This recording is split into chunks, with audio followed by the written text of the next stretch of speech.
Hello, you guys.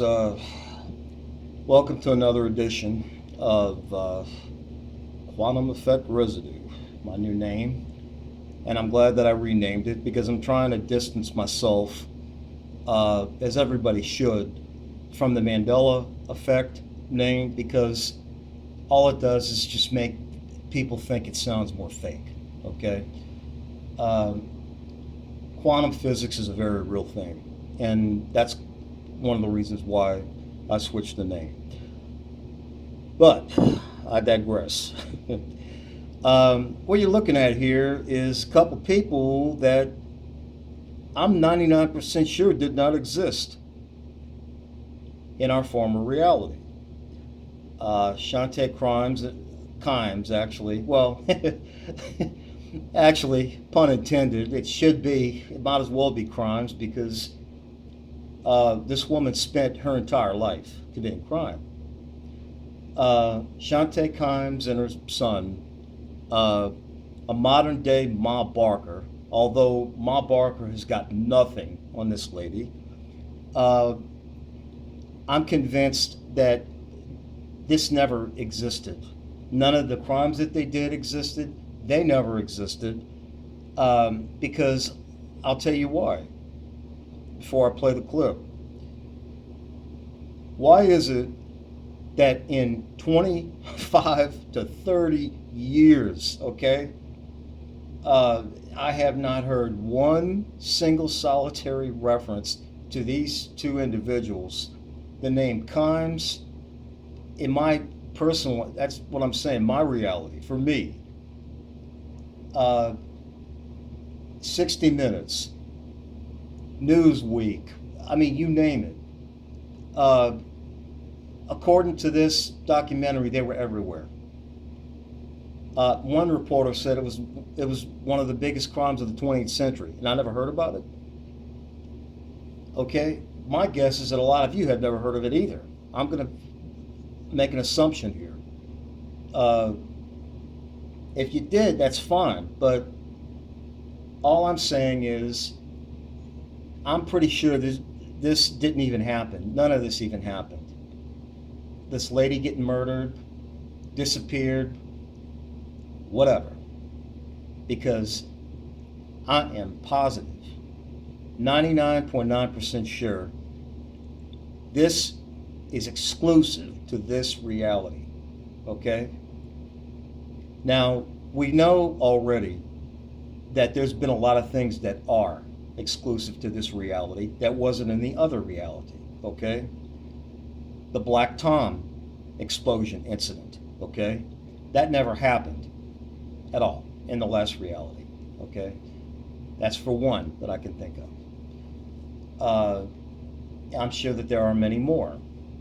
But I'm not going to talk anymore. I'm going to play this video up until a point, and then I will let you go. For a mother and son like no other. Well, it seems like this very strange coincidence that everybody that they come in touch with disappears or winds up dead. The press called them grifters, and they were linked to a string of vicious and deadly cons. They're monsters. I'll never see my father again because of this senseless act of violence. But they both insist they did nothing wrong. There's no proof of me grifting or conning or killing.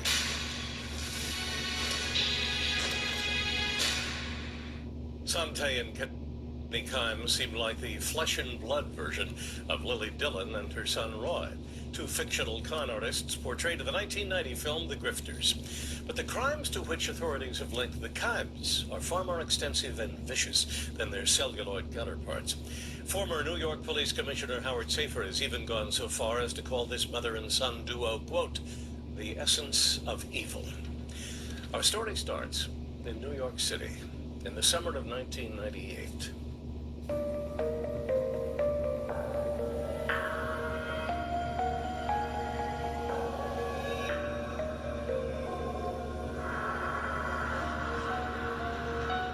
July 5th, a quiet Sunday morning on the Upper East Side, along the heart of old money Manhattan.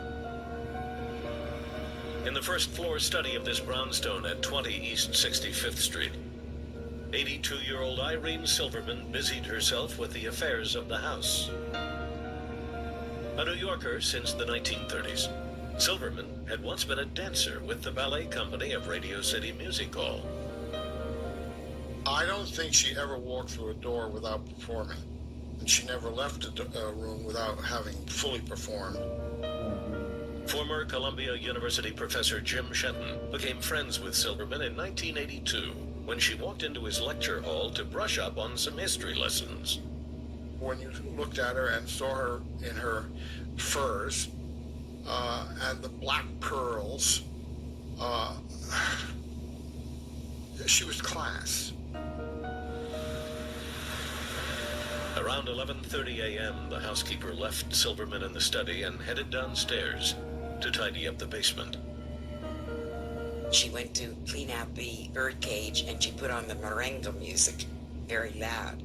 So whatever was going on the first floor, she obviously did not hear anything. An hour and a half later, she came back upstairs to check on the widow. She bangs on Mrs. Silverman's door, gets no answer. Went to the roof, and then they went to the 6th floor, the 5th floor, 4th, checked all of the rooms, no sign of Irene. The 82-year-old socialite had vanished without a trace. That afternoon at the 19th Precinct, NYPD officers responded to a call about a missing elderly 5 blocks away, a wealthy widow named Irene Silverman. This footage was provided by a private investigator working on the case.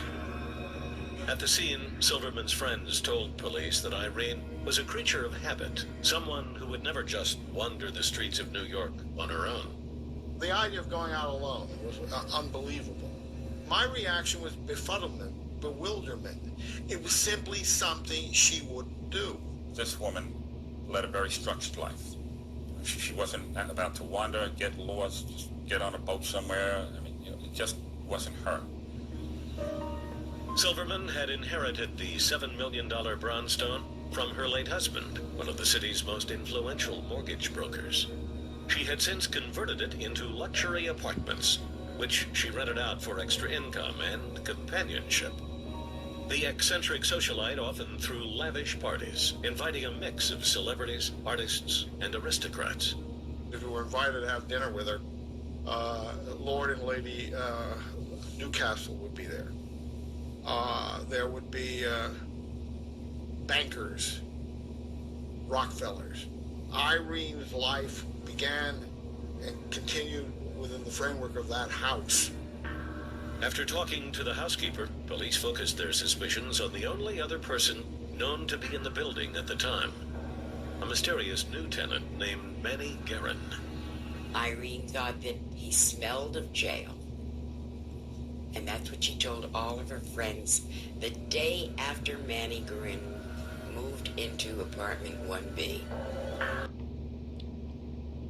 Well, that's a good place to stop, you guys. I don't know what else to say other than I think this is exclusive to this reality.